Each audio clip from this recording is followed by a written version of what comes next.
Yo, you kicked that space chicken so hard it went up into orbit, returned to its home planet, and decided to propagate its species. The space chicken appreciates it. Also, we here at A is for Alcoholic appreciate you, Patreon patron, for your continued support. So that being said, yo, buckle up and get ready to start this show, baby! Okay, so it's been a while since we've done one of these. Thank you guys for being patient. Yeah. I think people are waiting with bated breath on our hot takes of movies from 1985. Was it 85? No, let me see. I thought it was 88. 88, yeah. Was it 88? It's 88, yeah. When was Batman? That's a great question. 89? When was Batman? You know, in a philosophical sense, when was he? When was Batman? Found your inner Batman? Oh, your inner Batman. So we're not talking about Batman today. As you probably already tell, if you clicked on this and you're listening to us, we're going to talk about the 1988 recovery movie, Clean and Sober, starring Michael Keaton, Kathy Baker, who is great. Yeah. I kind of have this vague memory of her from movies of that time. Yes. And then Emmet Walsh, who basically has been that old as long as I've ever known him. He's just the old fat guy. Sort of mild mannered, but always seemingly ready to become unhinged. You know, he's got that vibe. And so, is executive producer Ron Howard. I don't know if you noticed that at the beginning. I did not notice that. Yeah. Ron Howard. So I think a couple of things. I want to, I've got some issues with the recovery aspect of this movie, but also, you know, and that's not the sole purpose of our reviews, just as a movie itself. I thought Michael Keaton was fucking pretty awesome. Like, he was great. He was really, really great. So the movie revolves around Daryl Pointer. Daryl Pointer, as we'll find out, is a real estate broker. He's like Beetlejuice when he was still alive. I've been waiting to use that joke. He pretty much looks like alive Beetlejuice. Like, these are the events that led to Beetlejuice's death. If he didn't find recovery, I guess. This movie's fucking wild. But go ahead. Yeah. So that's actually very accurate. I was thinking, so I was making a smoothie this morning, and I was thinking about it, and I was like, is Beetlejuice somehow rehab recovery movie? Like, could it be somewhere in there, some metaphor? That's the cautionary tale, John. Is Beetlejuice? This is in the same universe as Beetlejuice. Is just that he, what's his name? Daryl finds Pointer. Recovery instead of just going off. He does it in Beetlejuice's version. In Beetlejuice's version, he ODs and dies, and then becomes Beetlejuice. Because he looks like he's got the same fucking haircut. I mean. So, and what's up with the hair back then? I don't feel like hair and makeup. Like, they just let people fucking roll out there. Do you shit. Just good luck. Right? Do your shit. Yeah. I don't know, dude. Especially with men. Men did not. I mean, I comb my hair. Even to come on a fucking podcast, I comb my hair. But just back then, men were just like, put some water in it and then let's roll. You know, everybody looked like they were fucking high on drugs or hungover. Tate Donovan, the younger kid. The young kid, yeah. So Daryl Pointer has some problems, and we, as we find out within the first 30 seconds of the movie, like it fucking pulls no punches. He wakes up, and he immediately is wakes up sniffing and picking at his nose, and as we start to sort of like that immediately, you know, and it's Michael Keaton, and so Michael Keaton's got this sort of agitated, jittery vibe to him in all of his movies anyway, so it was perfect. And as we start to pan out a little bit, you know, he's like something about like, where's the Coke? And he turns around, there's vodka up on the bed nightstand. And you start to pan out, and then you see a naked woman laying face down behind him, and he's like, where's the Coke? Let's freeze this for a second, though. Let me interject. We freeze this frame. It pans out. There's fucking a plate of Coke, there's a bottle of vodka, and there's a naked lady butt behind him. And I'm like, that's not bad. That looks like a good fucking Saturday. It really does. The addict in my brain was like, this is manageable. Right now, this picture, this tableau right here before me, like the addict part of my brain is like, that looks super ideal. Like that's where my addict wants to go to. Right? You'd be like, but then we feeling like shit. You just do a line and have a drink and maybe like give her one and have some fun. Yeah, exactly. That's the fucked up part is the addict in my brain is like, even though you and I are teetotalers, it's still there going like, yo, dude, look at that postcard. That's a postcard from Jerry's house, like Jerry's mental house. You know what I'm saying? That is. It's total postcard. That moment, just in that moment when nothing is wrong. Start playing it, and that drip sounds so fucking uncomfortable, dude. It just seems like even watching you doing it now. Even when I was watching him do it, I started doing it, and I'm like, that drip just sounds bad. Like it just sounds fucking. And I know he's selling it, but I've been around fools that have had that drip hella. I've had that drip hella hard and been really fucking unhappy about it. You know. Mm-hmm. Yeah. So he does the line. He starts to pep up a little bit. He gets excited because there's a naked woman behind him, and he goes to like kiss her on the butt and grabs her butt, and so we get a shot of him like getting excited. But then something doesn't feel right to him. Right, and she's not like, ew, stop touching my butt, crazy. Right, you know. Yeah. So then he's like, oh no, oh shit, and he starts to panic, and the next shot is of him talking to the police. Right. So I thought she was dead, but turns out she had a heart attack. We start the movie with Emmet Walsh giving a share in the group. Oh yes, thank you. That's right. And I wanted to add about Emmet Walsh. He's one of the machine operators in Raising Arizona. And he does one of my favorite lines in Raising Arizona. I had to look it up where he's like, no, not that mother scratcher Bill Parker. You know what I'm saying? He's like, anyway, we're approaching the wreck and there's a round spherical object in the road. Like he does that lot. It's like he's like Bill's walking down the street with a sandwich in one hand and a fucking head in the other hand. And I don't know why. But his share in the beginning is it's beautiful. Yeah. It is beautiful. He really does. And I feel bad now that I did not write that part down. I only wrote one word. Hammer. That's all I wrote was the word hammer. And then I wrote about your life is no longer manageable. Because he talks about being on a 2-day bender. He's in the shower. He falls down. He breaks his nose. And his nose is laying flat on his face. And he talks about trying to straighten it out by hitting it, tapping it with a hammer. And then he looks himself. That's like his rock. That's his bottom, and he looks himself in the mirror and says, your life is no longer manageable. Mm-hmm. And I looked at my wife, because Megan's like, can I watch this with you? And I'm like, sure, it's a fucking recovery movie. I don't know what you're going to get out of it, you know? Uh-huh. And so I looked at her, and I'm like, dude, the thing about movies like these is they have these shares in the movies sometimes. Some of them are just like way the fuck out there. And some of them, like this, seems like someone who wrote this movie or someone who was helping write this movie heard that in a meeting. Do you know what I mean? That sounds plausible to me to hear that in a meeting. I went and looked up the writer and the director to see if any of them were in recovery, and I couldn't. But just some of these meetings, some of the shares in the meetings play out like they would. Like you know what I mean? Yeah. I actually started laughing, and that part made me laugh because he was like, "My life is no longer manageable," and it's not played as a comedic line, but I think like the alcoholic AA, like you know that. Hearing some wild fucking shares, it like cracked me up, you know. Well, there was a part I actually was just reading. The Family Afterward.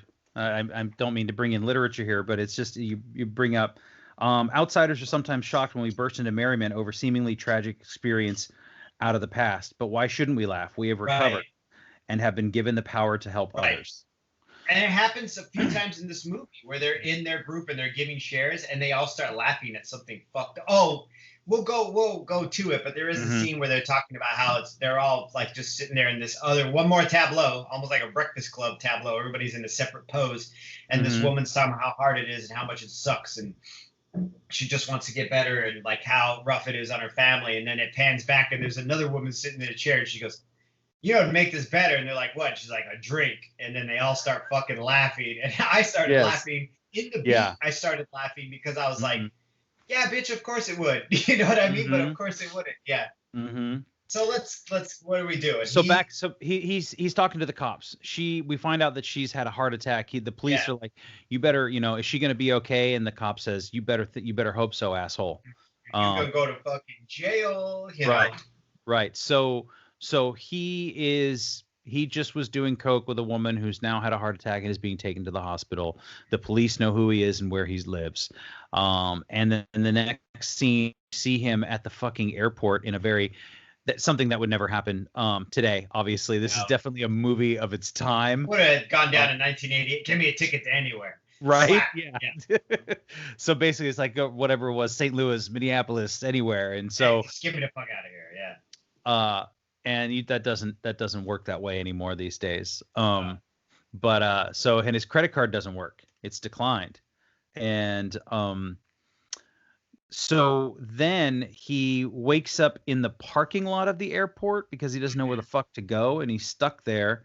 And I just remember thinking, and we said this before, but I have it written down. Keaton is a great strung out cokehead. Like, yeah, he embodies this person, this Daryl. And so then he goes to talk to his friend Martin, who's a coworker, because he needs money, right? And he needs a place to stay. He's afraid to go home. I thought it was his brother at first, and then I realized it was his coworker. That's his coworker. But initially, it's like, right. The actor Brian Benben was in a HBO series called Dream On, if you remember that. Is that the main character from Dream On? Yeah. That was a weird comedy. It was a fucking total baby boomer. That was some boomer shit. He would like, it had titties and then scenes from old TV shows cut into it to signify the point. Yeah, and now looking back on it, I'm like, there you go. This movie is a boomer movie. Yes. Y'all fucking boomers did all that coke, fucked the economy all up. Now I'm almost your age. I can't even own a house. All right, let's go. Here we go. let's get back in the movie. I'm mad. So he's like, basically, and he's like, I just need money. I need a place to stay. And the guy's like, no, I'm sorry, I can't. I want to help you, but I can't. Yeah. He gives him a beer. His wife's like, no, we're not fucking housing this guy. Cokehead is gonna. And so, and then I just remember him. I wrote this down. It says, "Can I get another beer? Like, if I can't have money, I can't have a place to stay." And it's just that seeking of refuge and relief. You're like, anything. Fucking give me 12 ounces of Amstel Light. Funny in my notes too. I wrote, "You mind getting me another one of those beers?" That's so funny. Yeah, that both like resonated with us. Like, well, if I can't stay here and you won't give me money, at least give me the benefit of another fucking beer. You know what I mean? Mm-hmm. Yeah. And then he's driving in the car, and he's got a bottle of like Stoli that he's pouring into a paper cup. Oh yeah. And he's just kind of whatever. And in a very, now some might say it's a little coincidental or cliched moment. He hears the commercial for a rehab center on the radio.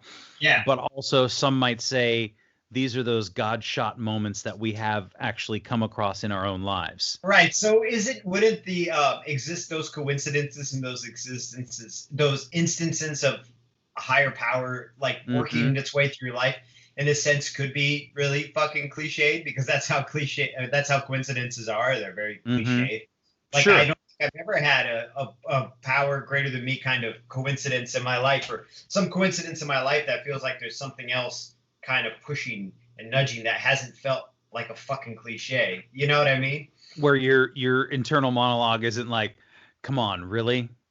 Rolling inside. No, I'm like feeling radiant, like, whoa, like I'm feeling awestruck, not awestruck, man. I can't find the right word for it, but I'm feeling like shocked by this coincidence, or just that weird goosebumpy kind of like something bigger than me is making my butthole pucker right now, because I could not fathom this happening in the crudest of ways. It's the way I can put it. You know? Me too. Like, no, when it's happened, I just meant like the internal monologue for me is like I can't believe that this little tiny miracle or coincidence is happening. I'm like, really? In hindsight, yes. In hindsight, In hindsight, I'm always like, yeah, Jerry, you really lined it up that you ended up tattooing 5 people in recovery in the space of 2 weeks when you hadn't seen a person in recovery for about 5 years before that. Really, Jerry? Really? That's what, you know what I mean? Yeah, absolutely.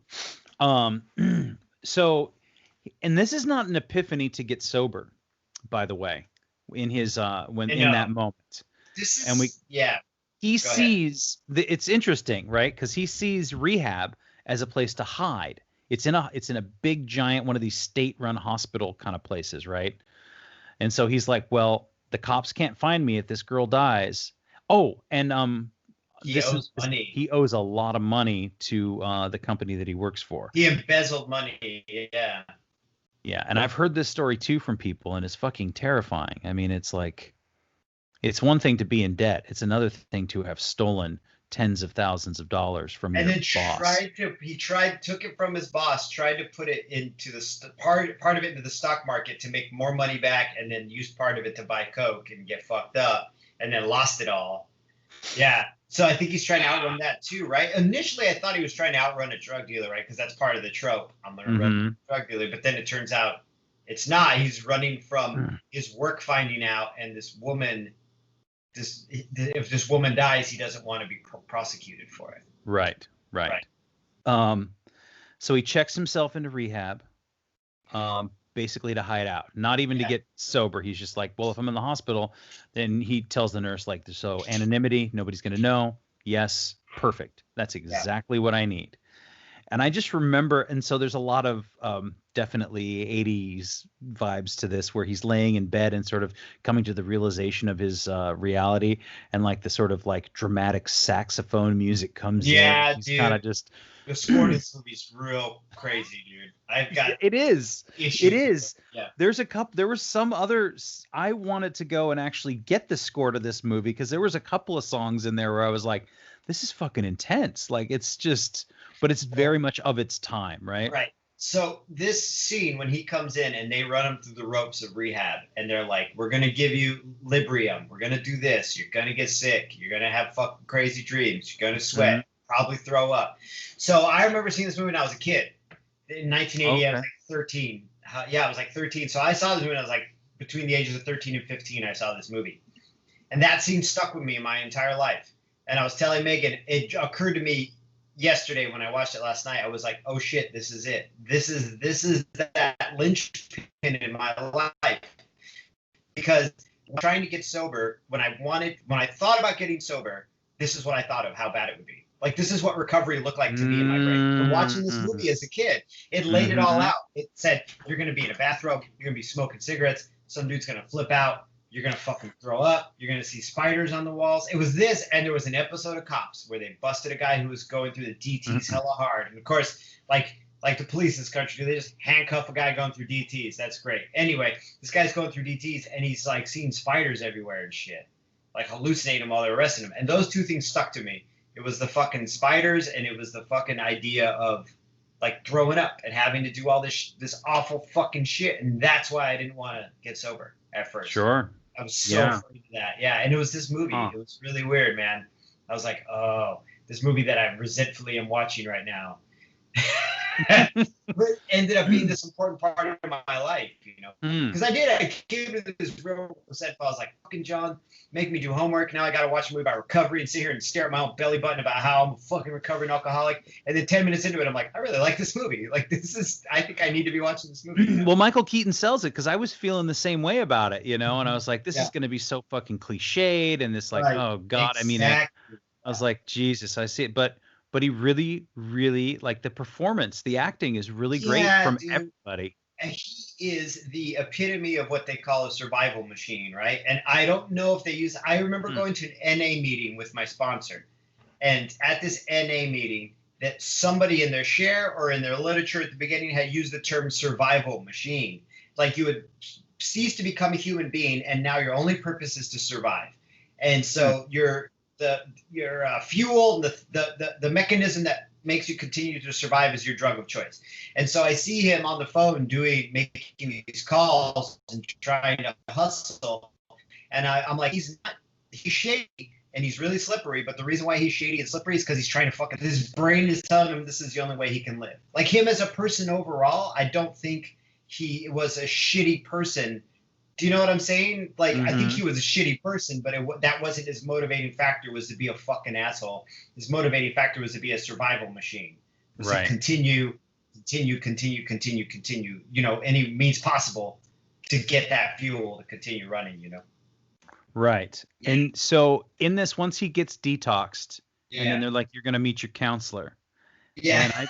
And I just got enter Craig. Craig. So Megan's like, oh, it's that guy, because I saw his name, Morgan Freeman's name in the beginning, and I was like, I wonder where he's gonna be. And he's like so young, dude. Yeah. I thought Morgan Freeman has always been 80 in my eyes, or like an old guy. Like I was waiting for him to come in old as fuck. And speaking of hair, like they really did my man dirty in this movie. Craig's really hair is fucked up. Even fucking the other person of color who's in the movie, that dude's hair is like cleaned up. You know what I mean? Like his hair's shortly shorn. Well, it's lined up a little nicer, and then Freeman's just like it's just a spider convention. It's just not good. And I mean, I get it that he's supposed to be a rough and tumble, I don't give a shit kind of rehab drug counselor, but like you could do that with a baseball cap on. Something. I was just like, come on, man. So he sits down, tells Michael Keaton to get off the fucking phone, unplugs the phone, because Michael Keaton's like, yo, his drug dealer won't even talk to him anymore. Yeah. His drug dealer knows he doesn't have any money. Yeah, so yeah. So when your drug dealer won't talk to you, at some point, that's still not enough for him to be like, this is unmanageable, right? Yeah. And I love this. So they're talking, and what does Morgan Freeman say? What does Craig say? He says, an addict's least favorite word is no. Yeah, wow. And I was like, that was like, wow, that's fucking great, man. That's awesome. And he's like, ask me to use it again. Somebody must have been in recovery when they wrote this. I gotta tell you, because there's just some shit in there where I'm like, yo, dude. Anyway, keep going. We'll get to him. We get to him, and I know you noticed them too. But please fill in the blanks if I missed something here. Yeah, but, no. He says, ask me to use my phone, and he's like, no. Can I use your phone? No. Nope. And he basically, it's like, whatever, come back the next day or whatever it is. Yeah, I said hair and makeup did Craig wrong. That's what there. My note under that too was Michael Keaton is America's shady dad. Like Tom Hanks is America's good dad, and Michael Keaton's like, yo, son, I'm finally back from getting that pack of cigarettes and gallon of milk I went out for 20 years ago. You know what I'm saying? Like, that's what Michael Keaton is to me. Like, he just took off, and now he's back. Because I saw him in that newer Spider-Man movie, and I'm like, oh, shit, Dad's back. Like, fuck yeah, dude, we're going to party. Where when I see Tom's always just like, do you need help? Do you need a cosigner for your fucking rental? Like, yeah, right. Yeah. And to me, Michael Keaton's always been like, you want to get some cocaine? You know what I mean? Like, I mean, it ain't a big deal, whatever. I mean, I've got some. I'm not like a drug addict or anything. I just like to party like all the fucking time. And so then the next scene, we meet his roommate. I have shaving with a cigarette, and then I have Jerry because my wife. That's funny. Keep going, dude. Megan said because in this last video that I uploaded to YouTube, which it's not available publicly and it should not be, and nobody needs to see it, but there's some shots and Jerry is in my apartment or our house or something. I'm in your apartment for some reason. I don't know. Right? Because I don't know. We were getting ready to go out and it's like, but were you using my razor? Did it fucking matter? I don't know. Fresh razor, whatever. But you got your face full of shaving cream and you got a cigarette in your mouth, and that's what Michael Keaton has. And I was wearing a Fear and Loathing in Las Vegas visor, shaving with a hat on. No shit, fat, bloated, like whiskey bloated as fuck, shaving with a hat on, cigarette. And Megan's like, that's just like that. That's you. That's how you used to shave with a cigarette hanging out of your mouth. She said that? Yeah. Yeah, that's why I thought it was funny when you brought it up. She's like, that's you. So then Coda made a comment on Instagram. He's like, when do I get to see this movie? So I sent him a link to it. And he's like, thanks, man. And I'm like, no, dude, just wait. Because it's you cutting your own hair with a bowl. So it's going to be rad as fuck. Anyway, yeah, he's in there shaving with his fucking being dick. Like, doesn't closed door. Literally, his roommate comes in and he's like, just ignores him and fucking shuts the door. His roommate starts telling him his drug-a-log too, or his alcohol, his just drug-a-log, which I also realize is really funny in the context of the program, the way some of us relate to each other, and I've done it a lot, and then questioned it, is like we start talking about our addiction immediately with it. Not like, hey, that's a cool shirt, or hey, how you doing? It's like, yeah, man, like it got really fucking bad for me in 2011. Do you know what I mean? Like, yeah. I remember going to this big AA convention, and the speaker, one of the main speakers, he got tattooed at the shop, and I didn't know if I go to the convention. He says, hey, I got you for free. Come in. I'll give you a free pass. You can come. And it was like a huge convention here in Eugene. It's like 400 people there. Mm-hmm. So he sees me. Hey, come on, sit at my table. Puts me up front in this huge hall full of 400 people, and he sits me down with these like 3 guys and their wives who are friends of mine. And I start talking to this guy, and we start talking about Arizona because he says, "Oh, where are you from originally?" I said, "Arizona." He's like, "Oh yeah, where from?" I said, "Well, last time I lived there, I lived there this time." I was like, "That's about right." Sorry, hitting my rock bottom. That's where the drinking got really for me. It was in like 2011 in Arizona. And he's like, "Oh, cool." Mm-hmm. And then in hindsight, I was like, why did I just throw that information out there in conversation? And that's because I'm like, oh, this dude can relate. Let's just conversationally talk about our fucking rock bottom, because that's, I guess, how we roll here now, you know? But I've always felt weird about doing that afterwards. In the moment, I just do it. And that's what the kid is doing in the room. He's like, do you know what I'm saying? He's like doing his fucking, like, hey, this is what I'm here for. Right. Yeah. I mean, that's what we're here. This is the thing that's happened. The elephant in the room that we've been ignoring is now there like, it is. Yeah. It's the only thing. Yeah. It's just like, nah, I don't want to fucking talk to you. I want to keep smoking and shaving. Right. Well, Daryl ends up getting kicked out of rehab. Right. He fucking keeps trying to use the phone. They tell him to get the fuck out. I don't want you here. And fucking around too much. Like, you don't take this shit seriously. You're fucking around. Get out of here. So rehab has kicked him out. His drug dealer won't answer his calls. His coworker or his friend won't talk to him. Right. So he goes to the office. He breaks into the office or sneaks into the office, and he's looking for drugs or money. I think it's drugs. I thought it was drugs too, because he was tearing through it.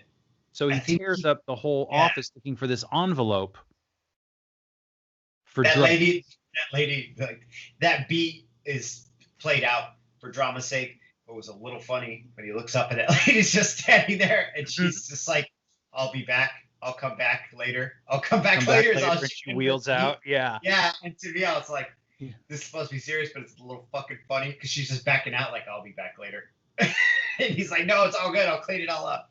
I'm just tearing this place to bits. I didn't watch it deeply for this particular aspect, but I got to say the editing was pretty spot on with everything too. You know, when you think about those beats, right, those things, and like the way that things are cut. Yes, and it's hitting with that musical cue, which is really dissonant and really fucked up. And the music the whole time elicits panic because there's no rhythm or melody. It's just sounds, just banging around like these synthesized sounds while he's tearing through and cursing and trying to either find.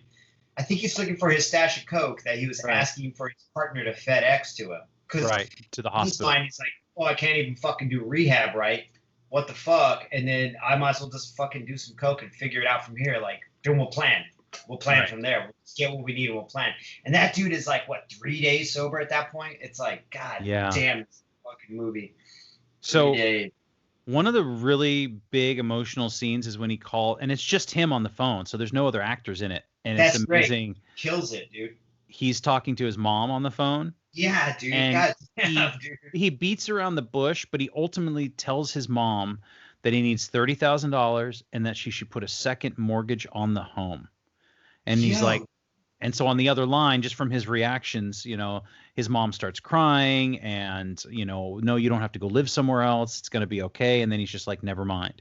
So it's gotten to the point. He tells her, take the money. I'm sorry. Yeah, but he tells her, take the money you were going to give me in your will and give it to me now while you're still alive.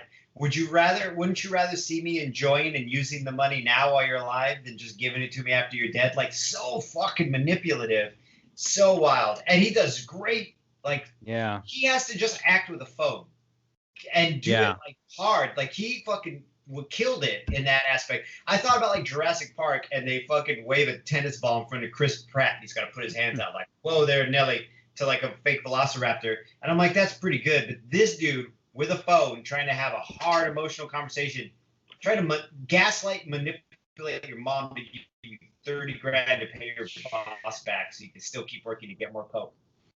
And his car's a piece of shit. And he's killing it in the real estate game. You know how much money? If you sold 23 properties in a year, you'd be making, even back in the 80s, you'd be making more than 250 grand a year. I think it was 23 properties in a quarter or something. It's something wild like that. But you would net so much money. And his car is a piece of shit because he spent all his money on coke and fucking booze, dude. Yeah, and like his apartment's not all. I mean, I guess it's okay for 88 standards, but it's like all right. For 88, it's all right. Fucking living it up, Right. So he does this thing. He's out there. He's like, so he goes back to rehab because he literally has no other recourse. And I don't know. I feel like at this point in the movie, he's actually like, okay, maybe I should try this thing for real. Like maybe that's his rock bottom, as he realizes that might be his like moment of clarity, that he's like, I just made my mom fucking cry and asked her to give me the money she was giving her dad die, because he's like put dad on, and like she just hangs up on him, or maybe he hangs up. I don't know, but that scene that was heavy, man. Yeah. Yeah. So he's back in rehab, and they go to their first AA meeting, and Craig's hair is all fucked up still. Right. Dude, the van. And so they take bunch of dude. Now, and just to be clear, Jerry and I have never been to rehab. We don't know what it's like. I'm very familiar from AA with the van.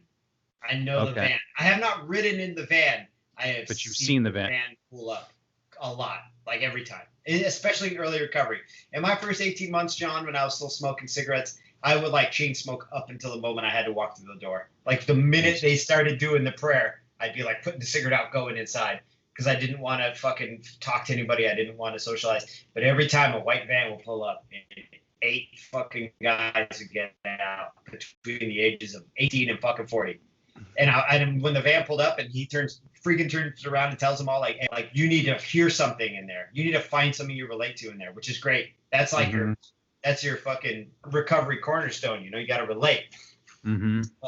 Once again, I turned to my wife. I'm like, the vans. I'm very familiar with the vans, and seeing 8 desperate young men get out, or 8 desperate men, because usually it was all groups of men. I think they would separate them from the women. They would take the women to because I did a lot of stag meetings in the beginning, and that's why the van would pull up, is because they would take all the dudes to stag meetings and be like, right, y'all don't need to be fucking harassing this woman like Michael Keaton did in the meeting.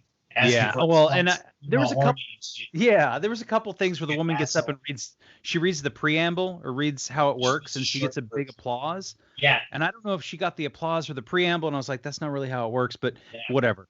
Like the podium with the tables with the 4 people sitting there. Like, I was like, maybe meetings are different in the 80s, or maybe this is. I haven't been to a meeting. I've been to a meeting, and I have been to a meeting with a podium and 2 guys sitting at a table. But it wasn't so official where there was a fucking stage and shit. But so anyhow, well, not terribly important, but little details that we notice are different than maybe it's a East Coast thing. Maybe we're just used to our soft this is go Philly sit in the circle, hold hands shit that we do here. Well, I mean, we all start the meeting by saging ourselves. We burn some incense and we pass around the crystal. Yeah. That's exactly what happens. That's a West Coast meeting. Oh man. But yeah, so looking for a sponsor, and I just write here basically Craig says you need to go in there and find a sponsor, all of you. Find somebody. And I just write here, Daryl is a shitheel. Because he's going around, he's asking all the women, like the woman who was up there, this very pretty young lady, like he's basically just hitting on anybody that he can. Because like, I ain't got drugs, I don't have booze, maybe I can get laid. And so dopamine, and so he how does he meet Richard exactly? Does he come up to him? He hits him up. He fucking cold hits him up after the meeting.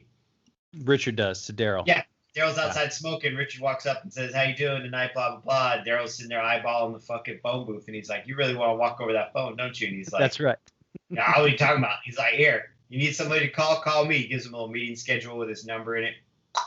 Hit me up if you need me. Yeah. Yeah. And one thing, I think I wrote this down and I didn't write down who said it, but so after the meeting, they go back into the rehab, and I just wrote, "You got to know you got a problem." And I think that was Craig who said that. Yeah. And I felt like that's, I don't want to. I don't want to say, one of the things I think, we say a lot of times, well, you can't help somebody who doesn't want help. And I do believe that. But I've been thinking about that lately, and like, there are things you can do for those people who are not ready to receive help. I mean, I think a lot of that has to do with being available.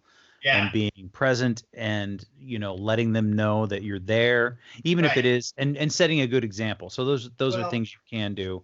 You got to be sturdy, right? Though, as well. You got to be available, but you can't be a pushover. Right. You got to be available, but you got to know your boundaries and your limits, and you can't let people push on your boundaries or limits. Right. So I just love that line. You got to know you got a problem. What was the other one too? And I had to bring up Wikipedia because I forgot it, and then I remembered when I was reading through. It was the best way to break old habits is to make new ones. Is that when they're doing all the push-ups and shit? Yes, dude.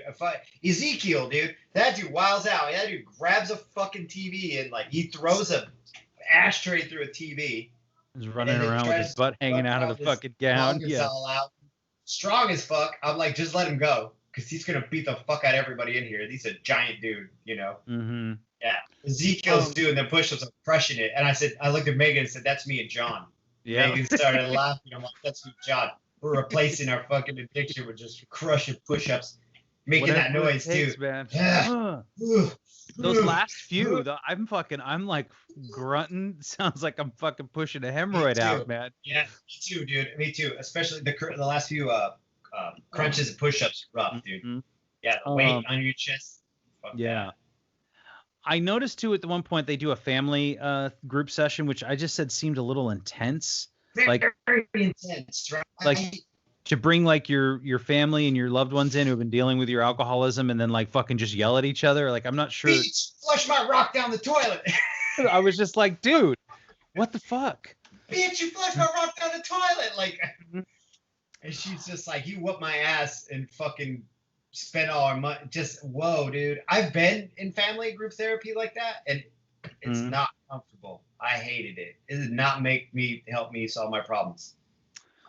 So, moving forward, they give him a pass. Craig finally says, you're doing all right. Do you want to pass? You can leave for 24 hours. I'm assuming. Yeah, me too.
Thanks again for your support and helping us get this message out to people who still need it.